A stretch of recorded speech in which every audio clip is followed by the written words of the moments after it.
Left side কি? Left side হচ্ছে sine theta sign 60 degree minus theta sign 60 degree plus theta. তো আমরা এখান থেকে এতটুকু একটা সূত্র অ্যাপ্লাই করব, সেটা হচ্ছে sine a plus b into sine a minus b. এটা সমান আমরা লিখতে পারি হচ্ছে sine square a minus sine square b. তাহলে এখানে 60 ডিগ্রিকে এ ধরবো আর থেটাকে বি ধরে আমরা ভাঙবো হচ্ছে sine theta into sine square 60 degree minus sine square theta. তো এরপরে আমরা সাইন 60 ডিগ্রি মান জানি। সাইন 60 ডিগ্রি মান কত?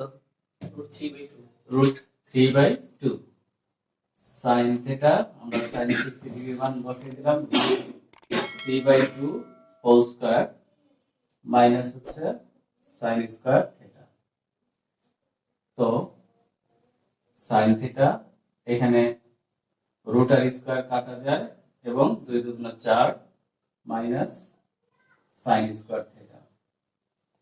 এবার আমরা কি করতে পারি? সাইন থেটা 4 লসাগু, তাহলে 3 4 সাইন স্কয়ার থেটা। এবার সাইন দিয়ে যদি গুণ করে দেই তাহলে 3 sine theta minus 4 sine cube theta by 4। দেখো তোমরা এই সূত্রটা জানো, সাইন 3a এটা সমান হচ্ছে 3 sine a minus 4 sine cube a।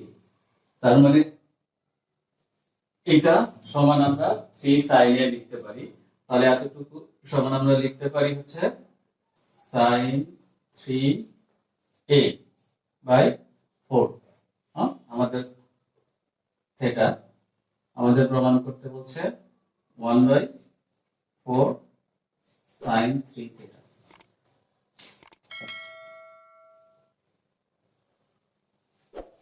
বুঝেছো?